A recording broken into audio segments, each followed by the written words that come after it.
ये 8 महीने से हमसे पूछ रहे हैं किसानों को।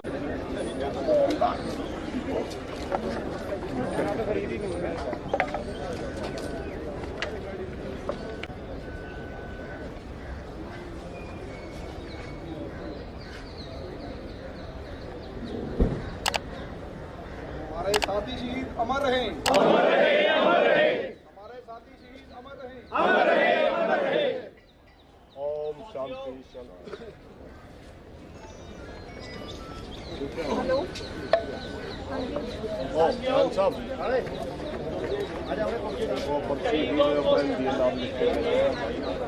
इस किसान संसद में वो काम किया है जो उस संसद में पिछले वो नहीं से शुरुआत की है हमने। और अब साथी रविंदर प्रस्ताव रखेंगे। हमारे हमें यहाँ बैठा रखा है, मीडिया को वहाँ जैसे हम भी जेल में है वो भी जेल में है। ये तो तरीका नहीं है। उसके बारे में साथी रविंदर एक प्रस्ताव रखेंगे। साथियों, मैं ये प्रस्ताव हिंदी में रखना चाहूँगा क्योंकि चालू करो।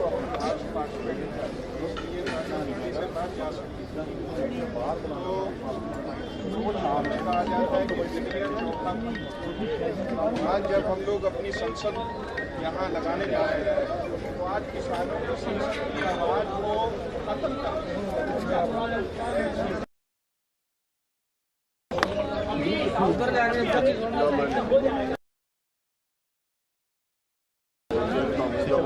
जमा बैठना बंद हो यार हमारे।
ऐसा कर सकते हैं, ये अरेंजमेंट हो सकता है। ठीक है हनंदा, ही इज आस्किंग के ये कुर्सियां थोड़ा पीछे कर लें, आगे बैठ जाएं।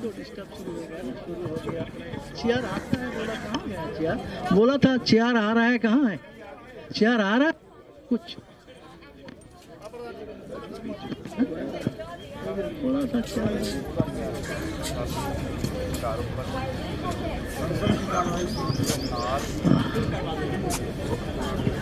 आदरणीय किसान भाइयों, आज हम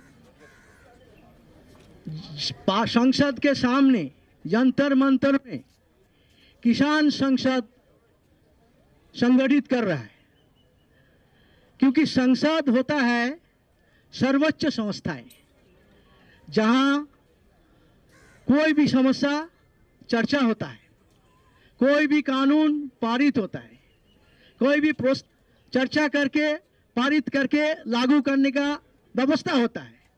और संसद के सामने मसौदा होने के बाद उस राज्यसभा में चर्चा नहीं होता, सिर्फ लोकसभा में होता है। मगर दोनों हमारा संविधान में लिखा है, मगर मोदी सरकार आने के बाद क्या किया? जबरदस्ती, क्योंकि कोई स्पीकर एक बार लिख दे, कोई बिल को लिख दे, अर्थ बिल, फिनांस बिल रिकमेंड कर देंगे तो वो सब, फिर भी कोई बिल को हमारा स्पीकर अनाउंस कर देता है फिनांस बिल, और वो उसी का तरह चर्चा होता है।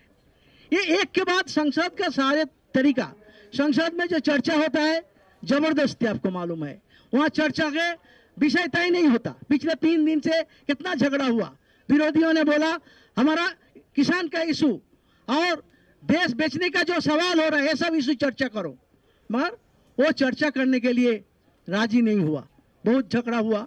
तो इस परिस्थिति में हम चाहते हैं कि संसद में हमारा जो मुख्य बातें हैं वो बात को हम रखें, सब लोग अपना सूझबूझ के आधार पर अपना बात रखें और उसके बाद चर्चा के बाद उसको पारित किया जाए। ये संसद का तरीका होता है, एक गरिमा होता है।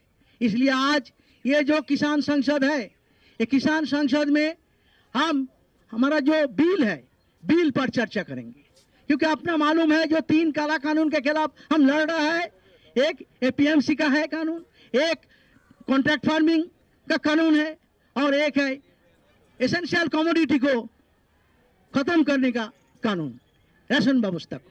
वो तीनों कानून जो है, ये तीनों कानून पार्लियामेंट में चर्चा ठीक से नहीं करवाया, लोकसभा में जबरदस्ती थोड़ा देर में पारित कर दिया, चर्चा किया बिना। राज्यसभा में तो चर्चा ही करने दिया, एमपीज को मारपीट किया मार्शल से और जबरदस्ती उसको पारित किया। वोट होता है पार्लियामेंट में, कोई भी सवाल में हर मेंबर को वोट देने का हक है। एक मेंबर मांगेगा वोट चाहिए तो देना पड़ेगा 500 से, एक कानून है। मगर ये मोदी सरकार कोई बार ने वोट करने के लिए वोट नहीं करने दिया है, ऐसा जबरदस्ती पास किया है। इसलिए वो 3 जो काला कानून है, हम इस संसद में इस पर चर्चा करने के बाद इसको हम बातिल खारिज करने का हमारा मांग है। 8 महीने से किसान यही मांग कर रहा है। तो आज किसान संसद में यहाँ चर्चा करेंगे और ये चर्चा करके ये कानून क्यों हमारा किसान आप रखेंगे और उसके बाद ये किसान जो बिल है इसका पार्लियामेंट में चर्चा करने के बाद हम ये संसद, किसान संसद, इसको खारिज करेंगे और ये रिकमेंडेशन हम देशवासियों के सामने रखेंगे। हमें भाग लेंगे जो कॉमरेड जो भाग लेंगे। आप पन्नू, अच्छा पन्नू साहब आइए, पांगू साहब आइए। अच्छा वहाँ पांगू साहब पहले पन्नू जी बोलणगे जी।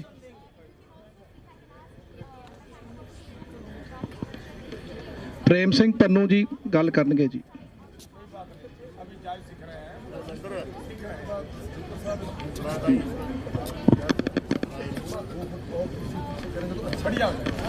पीछे का वो नाली के पास वो नाली के दूर बैठता है, डर लगता है उसको, डर लगता है उसी की बार उसी की तरफ जाएंगे भाग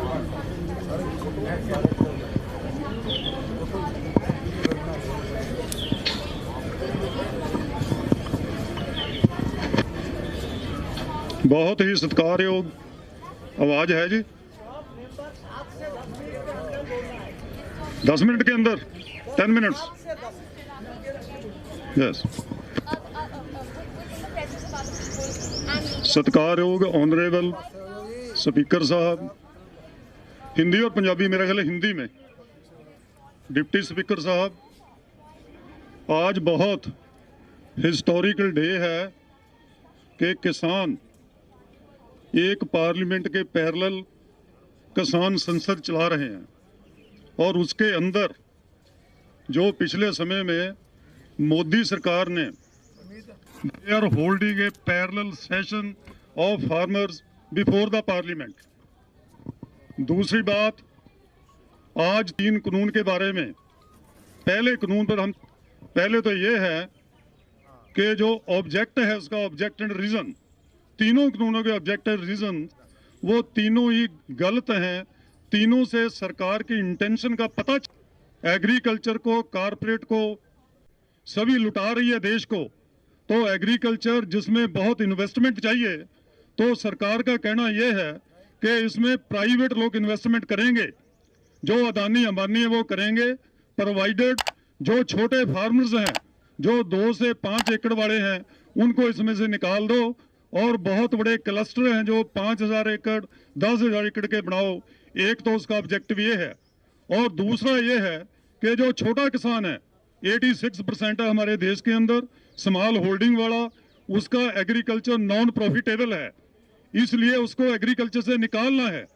ये 2 ऑब्जेक्टिव्स हैं तीनों कानूनों के, इसलिए दोनों ही एंटी फार्मर हैं, प्रो कारपोरेट हैं। अब मैं पहले कानून पर आता हूं। पहले कानून के अंदर सबसे जो खतरनाक है, जो सरकारी मंडियां 1961 में बनी थी उनको खत्म करता है और पैरेलल एक प्राइवेट मंडियों का सिस्टम वो पैदा करता है, बनाने की इजाजत देता है।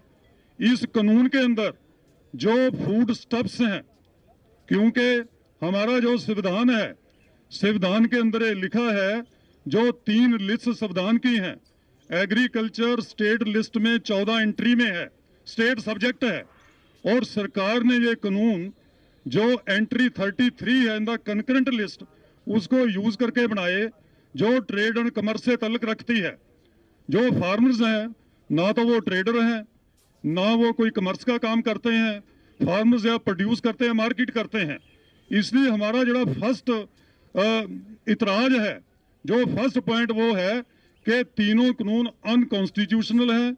जो स्टेट सेंट्रल गवर्नमेंट है, that is not competent to enact the कानून on the state, on the agriculture which is state subject. दूसरी बात यह है कि वो कहते हैं फूड स्टफ से कानून बनाए। हम फूड स्टफ के बारे में कहना चाहते हैं कि 1953 के अंदर एक अमेंडमेंट संविधान के अंदर हुई थी और उस अमेंडमेंट को अभी तक कैरी करा जा रहा है। उस अमेंडमेंट के अंदर फूड स्टफ्स थे, उसके अंदर फूड ग्रेन भी इंक्लूड कर दिया था। तो इसलिए जो फूड स्टफ की वैसे डेफिनेशन है, जो हम डिक्शनरी की डेफिनेशन पढ़ते हैं, उसके अंदर फूड ग्रेन नहीं आता। Food stuff is the processed food. हम गेहूं पैदा करते हैं, आटा पैदा नहीं करते। हम जो चावल नहीं पैदा करते, हम जोना पैदा करते हैं। हम मक्की पैदा करते हैं, आटा पैदा नहीं करते। हम सरसों पैदा करते हैं, तेल पैदा नहीं करते। सो सरकार का एक पर कानून बनाए और ये एग्रीकल्चर पर लागू होंगे। इस आई एम स्पीकिंग कर देंगे yes yes I am starting again. I am speaking on the first act. At the outset, I have said that these three farm laws, they are unconstitutional because the central government is not competent to enact these laws. In our constitution, हमारी संविधान में concurrent list में जो entry 33 है, उसके अंदर trade और commerce है, उसके अंदर एग्रीकल्चर नहीं है। और जो स्टेट लिस्ट है उसके अंदर एग्रीकल्चर एंट्री 14 है और एंट्री 14 में एग्रीकल्चर लिखा है। इसलिए हमारा पहला इतराज ही यही है कि सेंट्रल गवर्नमेंट ये कानून नहीं बना सकती। ये स्टेट सब्जेक्ट पर, फेडरलिज्म पर अटैक है और इसकी ये अनकॉन्स्टिट्यूशनल इनवैलिड है। दूसरे एक्ट के बाद एक्ट है, उसके अंदर सबसे पहले फूड स्टफ की डेफिनेशन को अमेंड किया है। पहले फूड स्टफ में फूड ग्रेन इंक्लूड नहीं था, अब फूड ग्रेन को इंक्लूड कर दिया। आप एक्ट पढ़ो, मैं पढ़ सकता हूँ, it will take a time, पर उसके अंदर एक्सटेंड कर दिया, फूड ग्रेन भी पा दिया, इसके हमारे लागू कर दिया।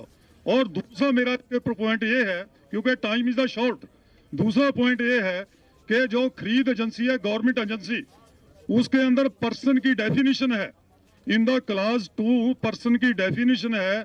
उस पर्सन में के जो कौन खरीदेगा, उस पर्सन में government agency is not included, जिसका मानना है कि पहली जो सरकार है वो सरकारी खरीद से भाग गई है, कोई गवर्नमेंट एजेंसी उसके में नाम ही नहीं है।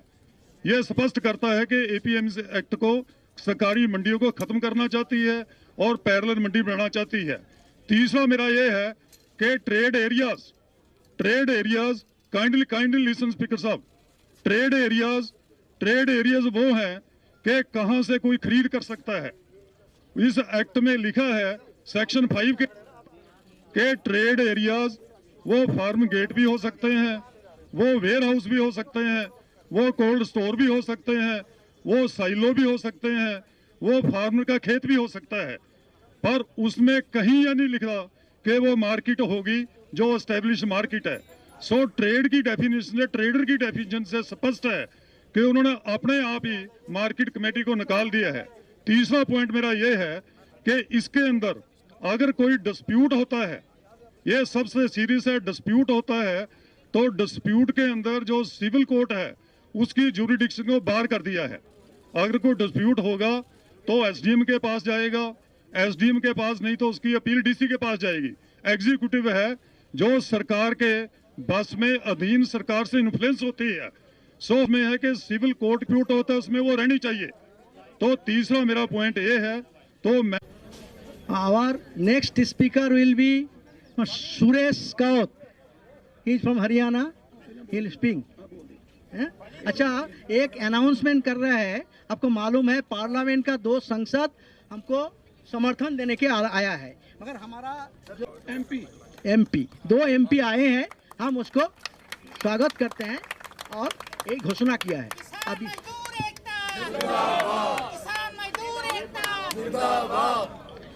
साथियों, जिन्हें ਆਪਾਂ संयुक्त किसान मोर्चे ने ये कॉल है और ये फैसला है कि जेकर साडे कोल एमपी साहब आउंदे ने ते उन्हां नूं सन्मान सहित कहांगे कि तुसीं विच बैठ सकदे हो, पर असीं तुहाडे नाल मंच साझा नहीं करना। साडी गल तुसीं लोक सभा च उठाओ। सो आए ने उन्हां नूं जी आयां, पर वो इस मंच साझा नहीं करनगे। अज की जिहड़ी संसद है इहदे विच केवल ते केवल किसान ही बोलणगे। अगले जिहड़े साडे इहदे विच स्पीकर ने बोलणगे वो सुरेश कौर जी हरियाणे तो।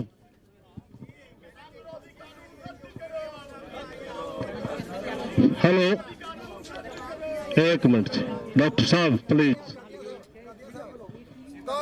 आदरणीय अध्यक्ष जी, एक मिनट बह रहा हूं कि जी संसद में नारे नहीं लग गया तो संसद में आप रुको, एक मिनट रुक जाए, एक मिनट रुको। आदरणीय अध्यक्ष जी, आपने कहा है कि मंडी एक्ट के बारे में आज हम किसान चर्चा करेंगे। मैं आपको याद दिलाना चाहता हूं,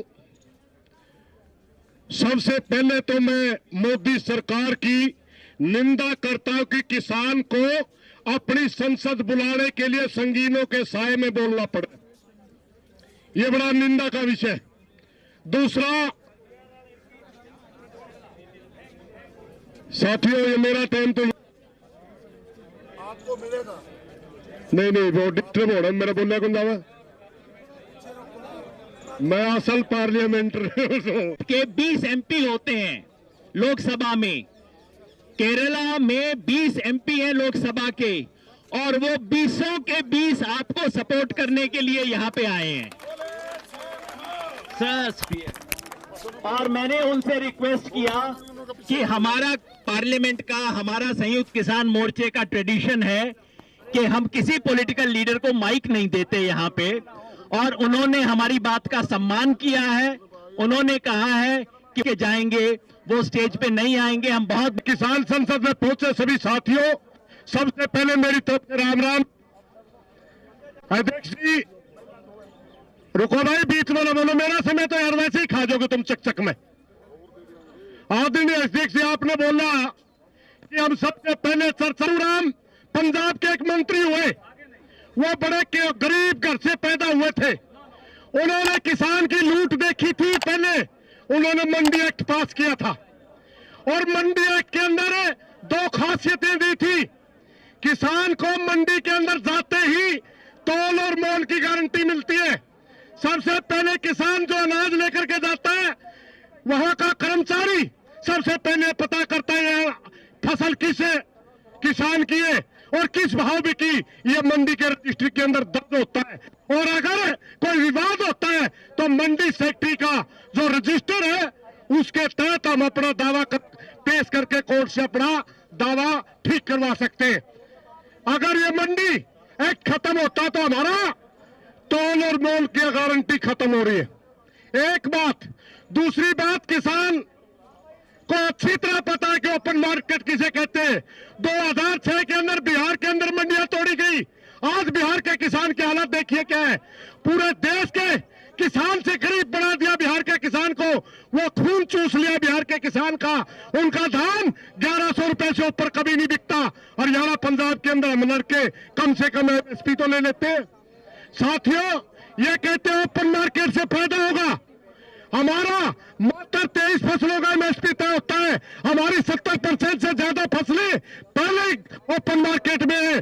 क्या आपको पता है किसान किसे कहते हैं? आपको किसान की डेफिनेशन का पता नहीं। प्रधानमंत्री जी मैं बताता हूं किसान किसे कहते हैं। किसान वायु, जल और भूमि की सहायता से किसी भी तरह का उत्पादन को किसान कहा जाता है।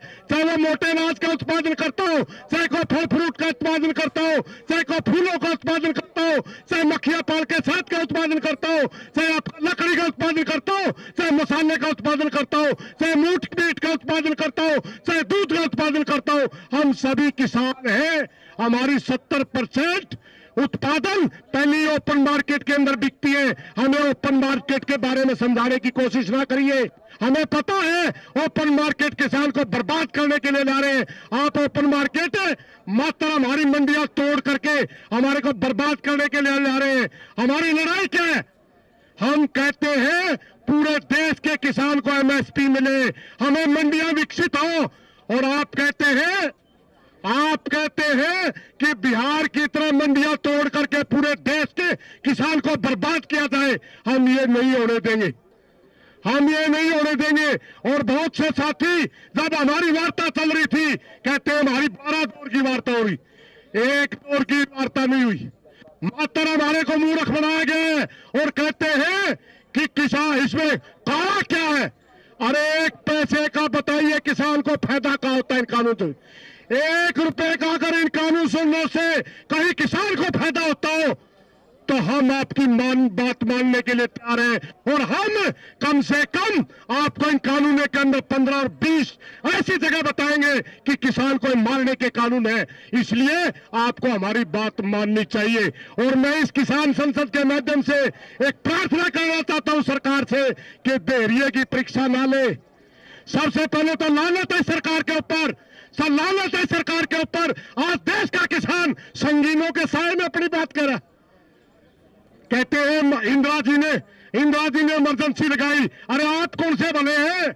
आपने कौन से? आप मीडिया के साथियों को भी रिक्वेस्ट करके हम लाए, मीडिया को आपने रोक दिया, किसान को आपने रोक दिया, मजदूर की आवाज आप दबा रहे, व्यापारी की आवाज आप दबा रहे। आपने को सारा का सारा सिस्टम हैंग कर दिया इस देश का। मोदी जी शर्म करिए, हिटलर की चाल मत चलिए। हिटलर की चाल चलने वालों का आदरणीय अध्यक्ष जी ठीक है, आपका एक बिल के ऊपर आपने बोला था, मेरा समय समाप्त हुआ, मैं माफी चाहूंगा। मगर मेरी प्रार्थना ये है कि इस संसद के माध्यम से सरकार को सख्त संदेश जाना चाहिए कि हम बेशक किसान की आवाज दबाने की आप कोशिश करोगे और ये किसान की आवाज दबने वाली नहीं। इन्हीं बातों के साथ धन्यवाद। अभी हमारा जो फैसला हो रहा था 1 घंटा तक किसी की बाइट नहीं होगी। कोई बाइट ना दे भाई, कोई किसान लीडर इसकी बाइट ना दे। अभी हमारा किसान संसद में बोलेंगे कांग्रेस के में छीन लेना चाहती है वो गेहूं, छीन लेना चाहती है वो गेहूं। कारोबार के लिए अंबानी और अडानी के गोदाम में दे देना चाहती है, जो और अडानी के गोदाम में दे देना चाहती है। ज्वार, बाजरा, जौ और मक्का से इथेनॉल पैदा करना चाहते हैं। वे ये आवश्यक वस्तु अधिनियम में संशोधन करके अनाजों को इतना महंगा बना देना चाहते हैं अंबानी अडानी के गोदाम के जरिए कि ये जो शहरी उपभोक्ता वर्ग है वो 300 रुपये किलो और 400 रुपये किलो चावल और गेहूं खरीदने लगे। वे महंगाई बढ़ा रहे हैं। महंगाई का इस्तेमाल वो क्या कर रहे हैं? महंगाई हमसे श्रीलंका तेल लेता है, डीजल लेता है और वो सस्ता में बेचता है और हम उसे दुगना पर बेचते हैं। तो सर टैक्स लगा करके जनता को निचोड़ने का ये तरीका चल रहा है। ये विस्टा, सेंट्रल विस्टा बन रहा है, पार्लियामेंट है, फिर भी ये पेगासस के जरिए नेताओं की, पत्रकारों की, जो भी विरोध में बोलता है इस सरकार के, उसकी जासूसी कर रहे हैं। हम कहना चाहते हैं कि सरकार का जन विरोधी चरित्र आ गया है सामने। हमारी साफ साफ मांग है कि इन 3 किसान विरोधी कानूनों को वापस लो, हमारी खेती लाभकारी बने, इसलिए एमएसपी का लीगल गारंटी दो और इलेक्ट्रिसिटी बिल ये नहीं चलेगा। हम ये कहना चाहते हैं कि इसको खत्म करो, ये नहीं चलेगा। हिंदुस्तान का किसान आंदोलन एकताबद्ध है। और अंतिम बात अध्यक्ष जी, हम ये कह करके कि 26 जनवरी को जब साबित हो गया कि भाजपा का बाहर आने वाला था, वो तमाम मुकदमे का कानून हो चाहे मुलाजमों का कानून हो, सभी को तोड़ा जा रहा है, संविधान को पलटा जा रहा है। चाहे आज हम पहले एएफडी और मंडीकरण के कानून के पर चर्चा करने के लिए एकत्र हुए हैं, कुछ साथियों की चर्चाएं आई है, लेकिन समय सीमित है, इसीलिए मैं सरकार को कहना चाहूंगा कि वो संविधान को तोड़ना बंद करे। और जो मंडीकरण का कानून है उसमें पहली बात यह है कि पहली तो ये जो खेती-बाड़ी का विषय है, चाहे खेती-बाड़ी व्यापार हो, चाहे खेती-बाड़ी पर टैक्स का मामला हो, खेती-बाड़ी की जमीन की तब्दीली हो, वो सभी स्टेट का अधिकार है। दूसरी बात ये है कि सरकार ने 3 मंतव्य बताकर ये कानून लाया है कि हम किसान के लिए सुविधा करना चाहते हैं, मंडी उसके लिए पैरेलल उसकी बाधा हटाना चाहते हैं, लेकिन मुझे नहीं समझ आती कि एपीएफसी जो एक्ट है उसमें कौन सी बाधा है, किसान को क्या परेशानी आ रही है। दूसरा है कि इलेक्ट्रॉनिक जो मीडिया है, इलेक्ट्रॉनिक मंडी का सिस्टम है वो बनाना चाहते हैं। ये सब मंतव्य है जो बिल्कुल झूठे हैं। हम सरकार के दौर जो बातचीत हुई है उसमें रद्द कर चुके हैं, इसीलिए आज हम मांग करते हैं कि ये कानून है पूरी तरह किसान विरोधी वाला नहीं है, इसका जो प्रैक्टिकल किया विफल हुआ है उसका, चाहे मक्की का रेट हो चाहे चावल का रेट हो, किसान पार्लियामेंट चलाना भी जानता है, खिलाफत उसकी पार्लियामेंट क्षेत्र में ही जाकर करेंगे, वो चाहे सत्ता का हो या विपक्ष का हो, पूर्ण रूप से वहां पे ध्यान कर ले। और जो भी यहां से प्रस्ताव पास होंगे, ये दुनिया की पहली ऐसी सांसद है कि जो किसानों की है पार्लियामेंट के बाद। क्या ये होगा? अपना अनाज हम कहां पे बेचेंगे? यहां से 50 किलोमीटर दूर अलीगढ़ और ये जब दिल्ली की पार्लियामेंट है, किसान का इलाज दिल्ली की पार्लियामेंट में है, यहाँ किसान के डॉक्टर हैं, तुम्हारा इलाज गांव में होगा, गांव के डॉक्टर ने बताया कि इस कानून में कुछ भी किसान और केंद्र सरकार इसमें दाखिल नहीं देगी, पर पूछने के बाद कि फिर आप क्यों दे रहे हो, उसके पास कोई जवाब नहीं था। आज फिर मैं दसना चाहता हूं आपके माध्यम से कि कानूनों के बारे में देश कैसे बर्बाद होगा। आज एपीएमसी का एक्ट के बारे में मैं थोड़ी अगली चर्चा करूंगा। देश की जो एपीएमसी है उसके एक जो मंडियां का सिस्टम चल रहा है उसके पैरेलल मंडियां बनाई जाएंगी जो ई मार्केटिंग होगी, जिसमें कोई भी व्यक्ति परचेज कर सकता है, लेकिन उस पर जो मंडी में टैक्स लगता है 7.5% हुए हैं। 600 किसान मैं उनको सबसे पहले श्रद्धांजलि देता हूं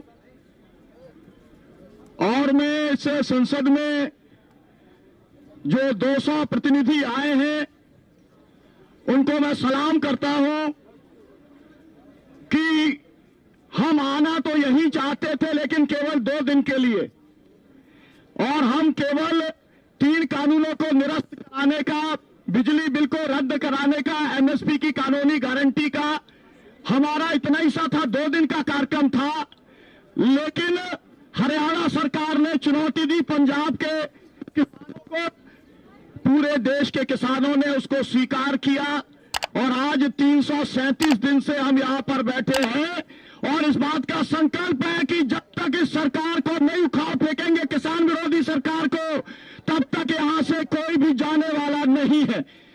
जो सांसद यहां पर है उनकी सहमति है तो हाथ खड़ा करके आप बताओ कि हम में से कोई भी लौट करके जाने वाला नहीं है।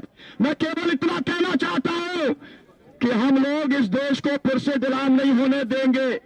सिराजुद्दौला के ऊपर ईस्ट इंडिया कंपनी ने 23 जून 57 में हमला किया और देश 15 अगस्त 47 तक गुलाम रहा। अब अडानी टाइम होगा, ये पूरा ब्रीफ कर देंगे सारे मीडिया को। तो अभी जो हमारे स्पीकर हैं सोनिया मान जी, वो भी एपीएमसी पे बोलना चाहते हैं।